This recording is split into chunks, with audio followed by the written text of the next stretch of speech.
الف اللہ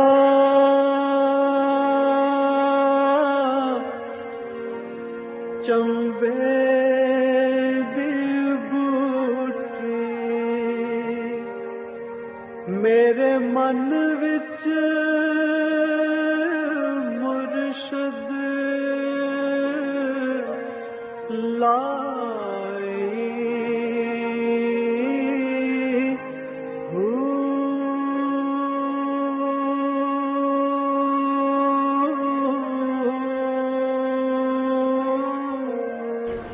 السلام علیکم۔ پروگرام المرشد کے ساتھ منور عتیق حاضر خدمت ہے۔ ناظرین محترم، اس وقت ہم موجود ہیں دارالعرفان منارہ میں، جہاں پر حضرت امیر محمد اکرم اعوان خصوصی خطاب فرما رہے ہیں، خصوصی خطاب سے مستفید ہوتے ہیں۔ الحمدللہ رب العالمین والصلاة والسلام علی حبیبہ محمد وعلی آلہ وصحبہ اجمعین۔ اعوذ باللہ من الشیطان الرجیم، بسم اللہ الرحمن الرحیم۔ یا ایہا الذین آمنوا اذا تناجیتم فلا تتناجوا بالاسم والعدوان ومعصیۃ الرسول وتناجوا بالبر والتقوی واتقوا اللہ الذی الیہ تحشرون۔ اللہم سبحانک لا علم لنا الا ما علمتنا انک انت العلیم الحکیم۔ مولا یا صلی وسلم دائما ابدا علی حبیبک خیر الخلق کلہم۔ 28واں پارہ سورہ مجادلہ میں ارشاد باری تعالی ہے، ایمان والوں سے خطاب ہے۔ قرآن کریم میں 3 طرح کے خطاب ملتے ہیں۔ کہیں یا ایھا الناس ہے، اے اولاد آدم، اے لوگو، جہاں کہیں بھی ہو، جب بھی ہو، یہ عمومی خطاب ہوتا ہے۔ کہیں خطاب آتا ہے یا ایھا الکافرون، یہ وہ لوگ ہیں جو اللہ کی بارگاہ سے راندے ہوئے اور اس کی عظمت کے منکر ہیں۔ یہ خطاب جہاں بھی آتا ہے وہاں بجلیاں کڑکتی ہیں، غضب الہی کا اظہار ہوتا ہے۔ تیسرا خطاب ہے قرآن کریم میں، یا ایھا الذین آمنوا۔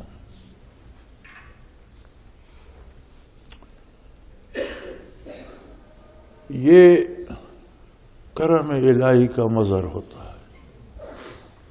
جہاں بھی مومنین سے خطاب ہوتا ہے تو یہ عطاء الہی، کرم الہی، رحمت الہی کا مظہر ہوتا ہے۔ اس کا انداز ایسا ہوتا ہے کہ محبوب حقیقی نہایت مہربانی، نہایت کرم، نہایت لطف اور پیار سے اپنے چاہنے والوں کو، اپنے بندوں کو خطاب فرما رہے ہیں۔ اب اس خطاب میں جو بات بھی آتی ہے وہ قرب الہی پہ دلالت کرتی ہے۔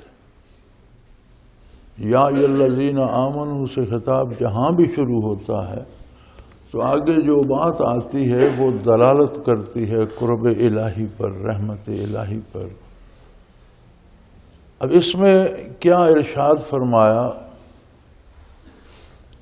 یہ آیہ کریمہ بارگاہ رسالت پناہی کے آداب سے آگاہ فرما رہی۔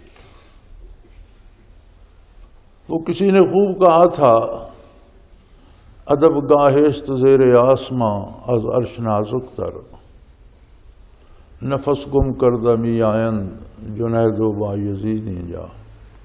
میں اس شعر میں تھوڑی سی تبدیلی کر کے پڑھا کرتا ہوں، نفس گم کردمی آئند ابو بکر و عمر جا۔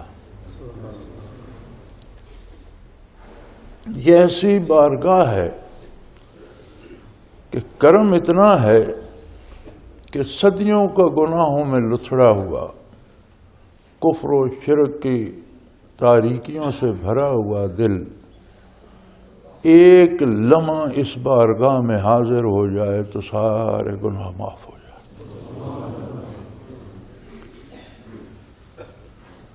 کرم اتنا ہے لیکن نزاکت بڑی ہے۔ کتنی نزاکت ہے یہ قرآن کریم سے پوچھتے ہیں۔ اللہ کی کتاب بتا رہی ہے یا ایھا الذین آمنوا اذا تناجیتم فلا تتناجوا بالاسم والعدوان۔ اے ایمان والو، جب تم سرگوشی کرو، سرگوشی ہوتی ہے ایک دو یا تین بندوں میں گرد بیٹھے ہوئے لوگوں سے بھی چھپا کر، جیسے آپ سب بیٹھے ہیں، قریب قریب بیٹھے ہیں، جڑ کر بیٹھے ہیں، تو کسی نے دوسرے سے بات کرنی ہے اس سرگوشی میں آہستہ سے کر دے کہ صرف وہ بندہ سنے اور کوئی نہ سنے۔ اب نزاکت کا یہ عالم ہے کہ اللہ کریم ارشاد فرما رہے ہیں کہ تم مومن بھی ہو، مجاہد بھی ہو، غزوات میں بھی حصہ لیا ہوگا، جہاد بھی کیا ہوگا، سجود بھی کرتے ہو، رکوع بھی کرتے ہو، روزے بھی رکھتے ہو، حج بھی کیا ہوگا، ساری نیکیاں کی ہوں گی، لیکن یہ یاد رکھو کہ سرگوشی میں بھی گناہ اور بغاوت کی بو نہ ہے۔ گناہ اور بغاوت میں ایک فرق ہے۔ اسم والعدوان، اسم گناہ ہوتا ہے، اسم جرم ہوتا ہے۔ جرم ملک کا کوئی شہری بھی کر سکتا ہے، جرم کی سزا پاتا ہے۔ بغاوت اس سے بہت آگے ہوتی ہے۔ بغاوت یہ ہوتی ہے کہ کوئی حکومت کو ماننے سے ہی انکار کر، اس کے آئین و دستور سے ہی انکار کر۔ تو فرمایا سرگوشی میں گناہ اور بغاوت نہ ہو۔ رب کریم سرگوشی میں کیا گناہ ہوگا اور سرگوشی میں کون بغاوت کرے گا؟ فرمایا وَمَعْصِيَتِ الرَّسُولِ، جس سرگوشی میں رسول اللہ صلی اللہ علیہ وآلہ وسلم کے ارشاد عالی یا آپ کے حکم یا آپ کے قانون کے، آپ کے ضابطے کے خلاف بات ہوگی، وہ گناہ بھی ہے اور بغاوت بھی ہے۔ کرم اس طرف دیکھیے، نزاکت یہاں دیکھیے۔ قرآن کریم نہ تاریخ کی کتاب ہے، نہ قصے کہانیوں کی، واقعات بھی بیان فرماتا ہے، تاریخ بھی بیان فرماتا ہے، احکام بھی بیان فرماتا ہے، نواہی بھی بیان فرماتا ہے، لیکن قرآن کریم کا موضوع جو ہے وہ ہے قرب الہی۔ تاریخی حوالے دیتا ہے تو اسی موضوع کو ثابت کرنے کے لیے، احکام دیتا ہے تو اسی کو ثابت کرنے کے لیے، منع کرتا ہے کسی کام سے تو اسی مقصد کے لیے۔ اور قرب الہی کا دروازہ بعثت عالی سے لے کر قیامت تک در محمد الرسول اللہ صلی اللہ علیہ وسلم۔ اب اس کے علاوہ کوئی دروازہ نہیں۔ ہر نبی بارگاہ الہی کی حضوری کا در تھا، لیکن سارے دروازے بند ہو چکے۔ اب ایک ہی در ہے اور وہ ہے محمد الرسول اللہ صلی اللہ علیہ وسلم کا۔ اور وہاں نزاکت کا یہ عالم ہے کہ سرگوشی میں بھی اگر حضور کے ارشاد عالی کے خلاف بات ہوئی تو یہ گناہ بھی ہوگا اور بغاوت بھی ہوگی۔ ذرا اس پیمانے کو ہم دیکھیں اور اپنی حیات مستعار کو دیکھیں۔ جہاں سرگوشی میں اطاعت رسول چھوٹ گئی وہ گناہ بھی ہے، بغاوت بھی ہے۔ علی اعلان اگر کوئی کرے تو، پھر اگر کوئی عملاً کرے تو اس کا درجہ کیا ہوگا؟ اگر سرگوشی میں اطاعت کی حدود سے نکل گیا تو گناہ بھی ہو گیا، جرم بھی ہو گیا، بغاوت بھی ہو گئی۔ اگر کوئی عملی زندگی میں اپنے کردار میں اطاعت رسول اللہ صلی اللہ علیہ وسلم سے نکل گیا تو کیا ہوگا؟ کتنا بڑا گناہ ہوگا، کتنی بڑی بغاوت ہوگی۔ اور فرمایا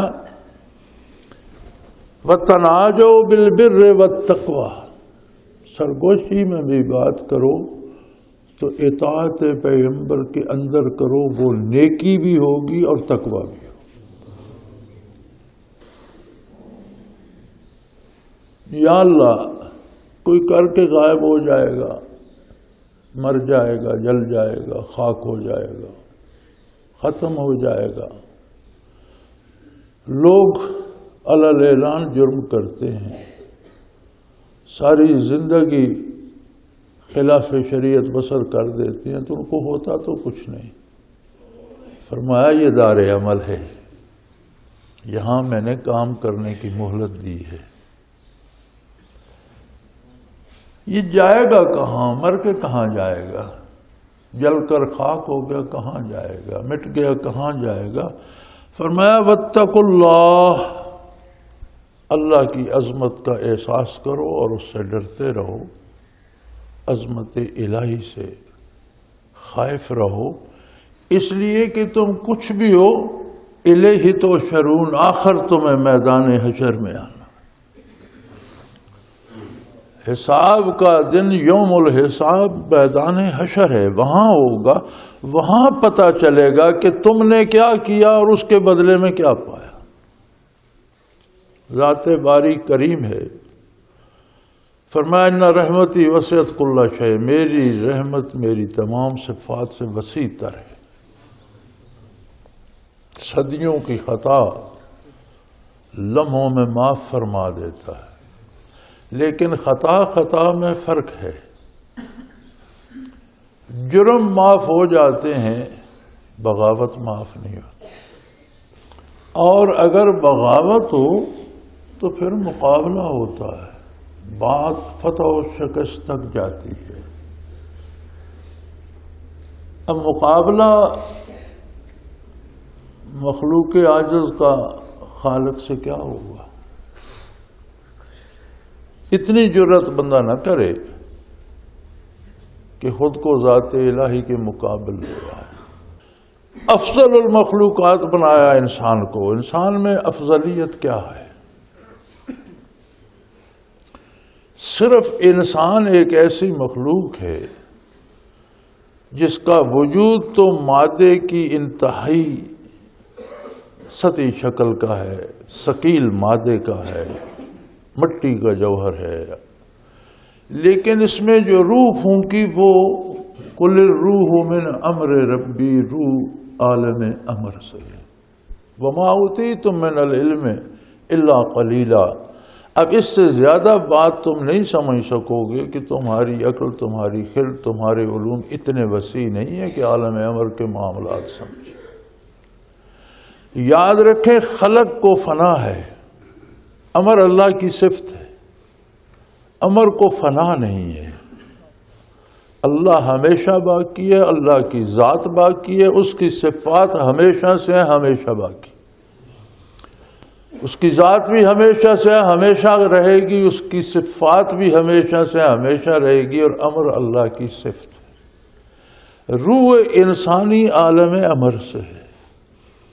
اب یہ جوڑ وہ قادر مطلق ہی لگا سکتا ہے کہ مادے کی انتہائی ثقیل شکل کو عالم امر کی تجلیات سے جوڑ دیا، روح سے جوڑ دیا۔ یہ پیوند وہی لگا سکتا ہے، مادے کو امر سے جوڑنا انسان کے خیال میں بھی نہیں، ممکنات میں نہیں ہے۔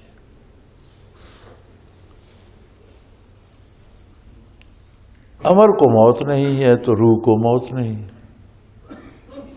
جب روح کو موت نہیں تو جو ذرات خاکی روح کے ساتھ جڑ گئے وجود انسانی بن کر، وہ بھی ہمیشہ رہیں گے، ہمیشہ ہمیشہ رہیں گے۔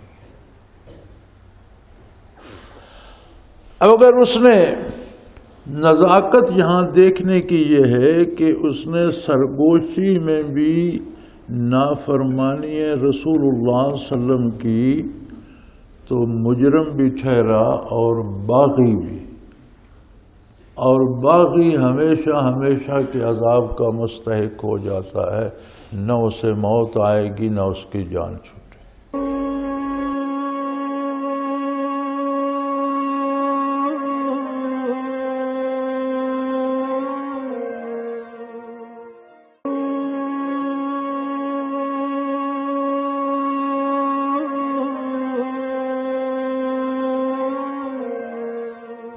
معاملے کی نزاکت یہ، اور یہ مومنین کو مشورہ دیا جا رہا ہے۔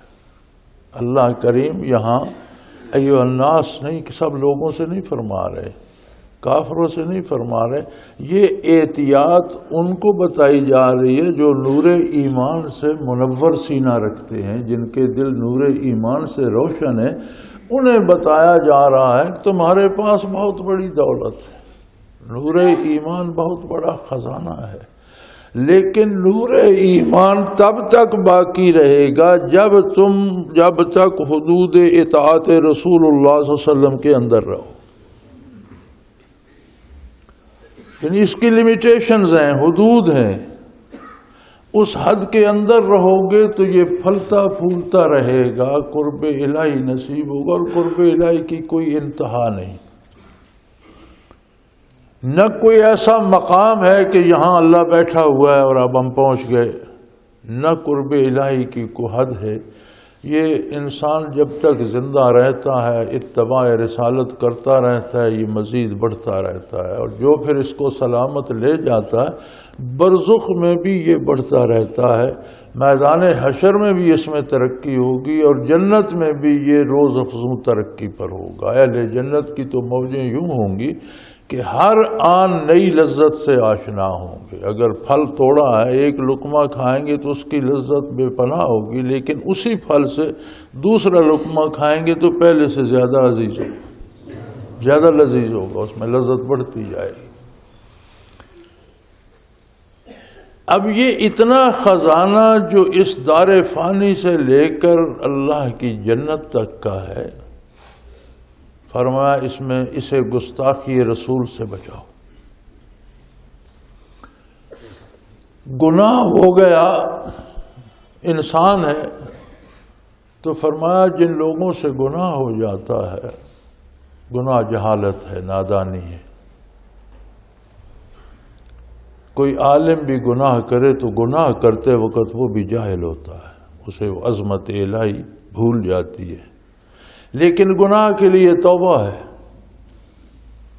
گناہ ہو گیا ثم توبوا الیہ، پھر فوراً اللہ کی طرف رجوع کرتے ہیں، اس گناہ کو چھوڑ دیتے ہیں، اللہ سے معافی مانگتے ہیں، تو اللہ کریم انہیں واپس جوڑ دیتے ہیں، خطا معاف فرما دیں۔ لیکن بغاوت ہے، اللہ اس سے بچائے۔ تو یہاں تو فرما دیا بالاسم والعدوان، یہ گناہ بھی ہے اور بغاوت بھی، اور یہ ہے ومعصیت الرسول، یہ ہے رسول اللہ صلی اللہ علیہ وسلم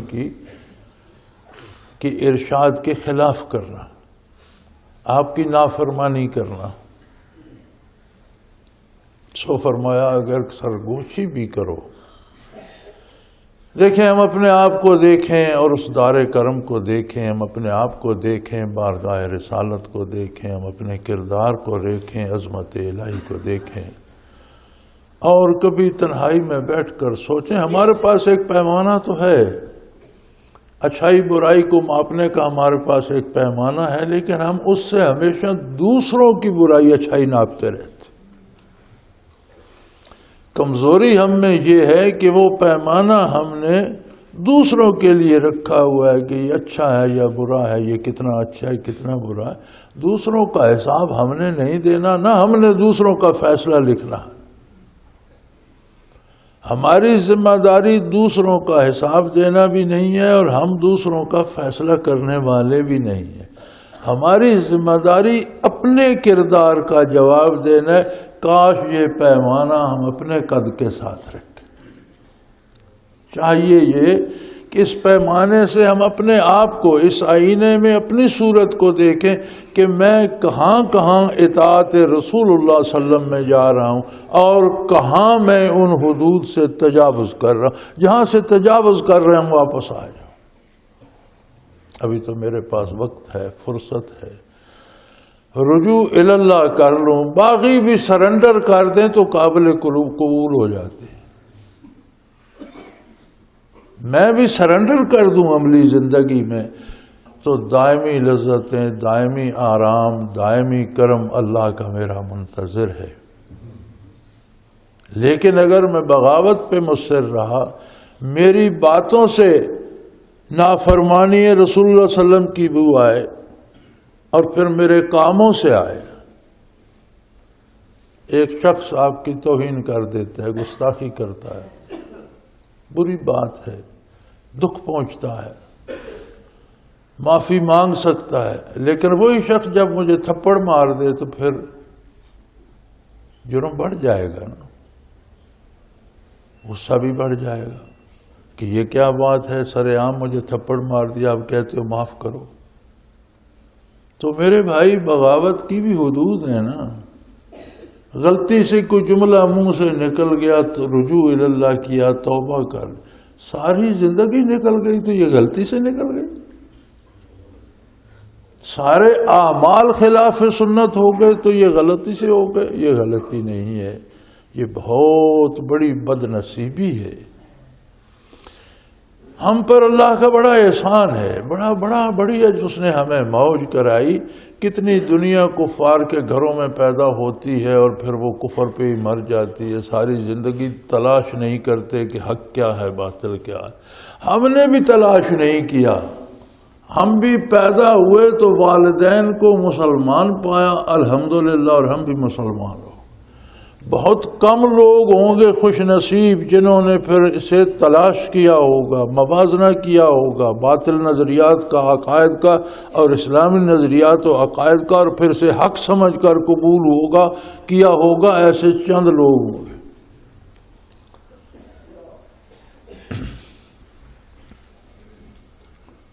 چھ ارب کی آبادی میں اس وقت کم و بیش 2 ارب مسلمان ہیں. 2 ارب میں سے گنتی کے لوگ نکلیں گے جنہوں نے اسلام کو حق سمجھ کر قبول کیا ہوگا، ورنہ ہم سب مسلمانوں کے گھروں میں پیدا ہوئے الحمدللہ، اور ہم نے اسلام میں زندگی بسر کر لی. ہماری چوائس نہیں ہے، وراثت میں ہمیں مل گیا. یہ تو اللہ کا احسان ہے. خدا نہ کرے اگر ہم بھی کسی غیر مسلم کے گھر پیدا ہوتے تو ہم نے بھی تحقیق کوئی نہیں کرنی تھی اور عمر وہیں بسر ہو جاتی، زندگیاں ضائع ہو جاتی. اس لذت سے آشنا نہ ہوتے جو لذت محمد الرسول اللہ صلی اللہ علیہ وسلم کی غلامی میں ہے. کوئی آشنا ہو جائے، ان کے کرم سے کوئی بھنک اسے پڑ جائے، وہ ایک بھنک 2 عالم سے بے نیاز کر دیتی ہے.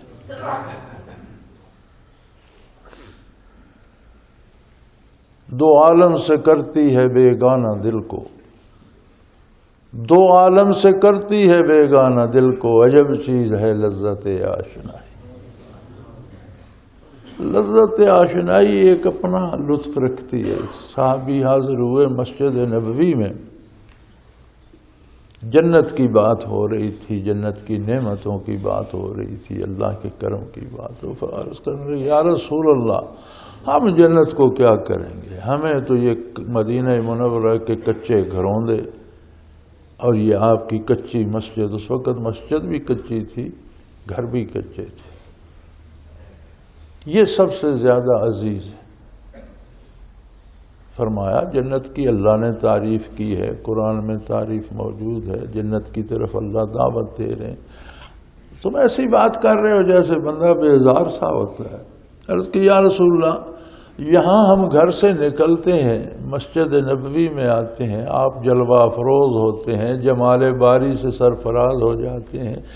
آپ کو دیکھتے ہیں تو اللہ کی تجلیات بھی نظر آتی ہیں. آپ ہی وہ نور ہیں جو تجلیات باری کو بھی دکھا دیتا ہے۔ جب آپ کو ہم روبرو دیکھتے ہیں تو سارے غم بھول جاتے ہیں اور ساری لذتیں ہم پا لیتے ہیں۔ اب جنت میں آپ مقام محمود پر ہوں گے، اللہ ہمیں بخش دے تو جنت میں ہم بھی پتہ نہیں کہاں نیچے پڑے ہوں گے، تو اس جنت کو ہم کیا کریں گے جس میں ہم آپ کے وصال سے بازیاب نہ ہو سکیں، فیض یاب نہ ہو سکیں، تو پھر جنت کو کیا کریں گے؟ یہ بات محض بات نہ تھی،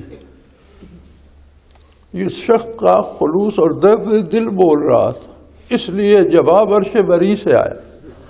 جواب رسول اللہ صلی اللہ علیہ وسلم نے نہیں دیا، جواب اللہ کریم نے دیا کہ تم میرے نبی کی اطاعت کا حق ادا کرو، جنت میں میں تمہیں انبیاء، صدیقین، شہداء اور صالحین کے ساتھ رکھوں گا۔ کیا خوبصورت مجلسیں ہوں،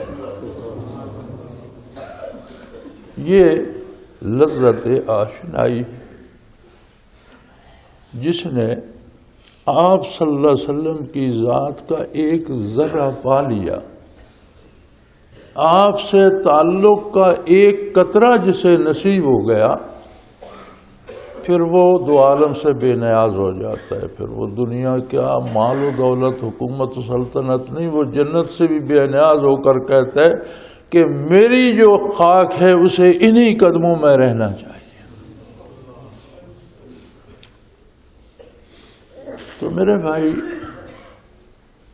الحمدللہ ابھی ہماری سانس چل رہی ہے، ہمارے حواس قائم ہیں۔ اس سے پہلے کہ قوا جواب دے جائیں، سانس ٹوٹ جائے، ہمیں یہ فیصلہ کرنا ہوگا اپنے بارے، دوسروں کے بارے نہیں، اپنے بارے کہ میں کہاں کھڑا ہوں اور مجھے کہاں ہونا چاہیے۔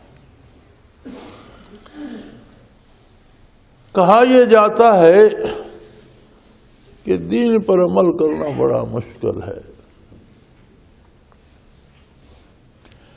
حقیقت یہ ہے کہ دین کے خلاف زندگی بسر کرنا مشکل ترین ہے۔ لوگ بڑی محنت کر کے دوزخ میں جاتے ہیں، دوزخ آسان نہیں ہے، راستے میں نہیں پڑی ہوئی۔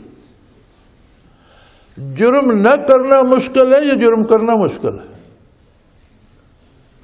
کوئی جرم بھی کریں، کتنی مصیبتیں پلے پڑ جاتی ہیں، جھوٹ بول بیٹھے، چوری کر بیٹھے، قتل کر بیٹھے، ڈاکہ کر بیٹھے، رشوت لے بیٹھیں، کوئی جرم کر بیٹھیں تو باہر کی جو قوتیں گرفت کرتی ہیں ان سے پہلے اپنا مزاج لعنت برساتا رہتا ہے۔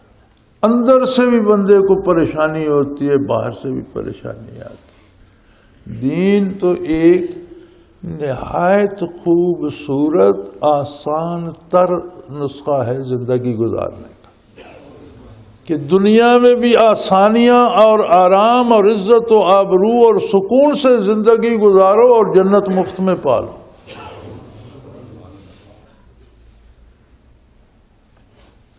اللہ کرے عشق کا بیمار تجھے بھی،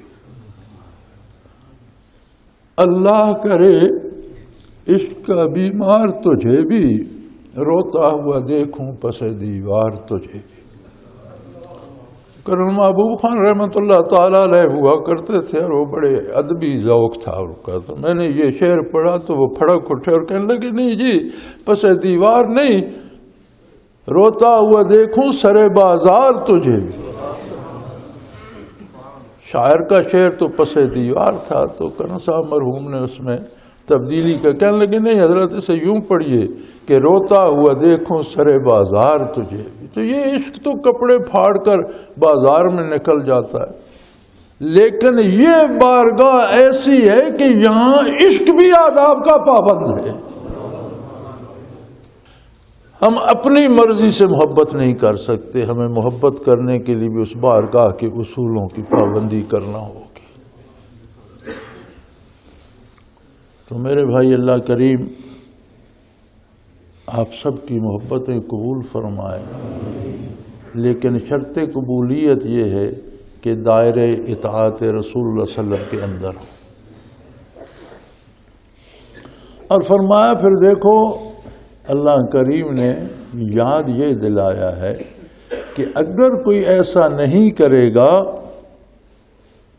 تو الیہ تحشرون، پھر میدان حشر میں تم ہوگے اور میری بارگاہ ہوگی، پھر دیکھنا تمہارا کیا بنتا۔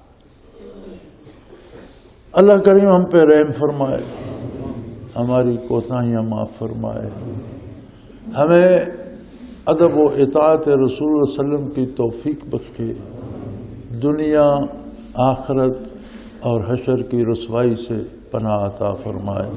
وآخر دعوانا ان الحمد للہ رب العالمین۔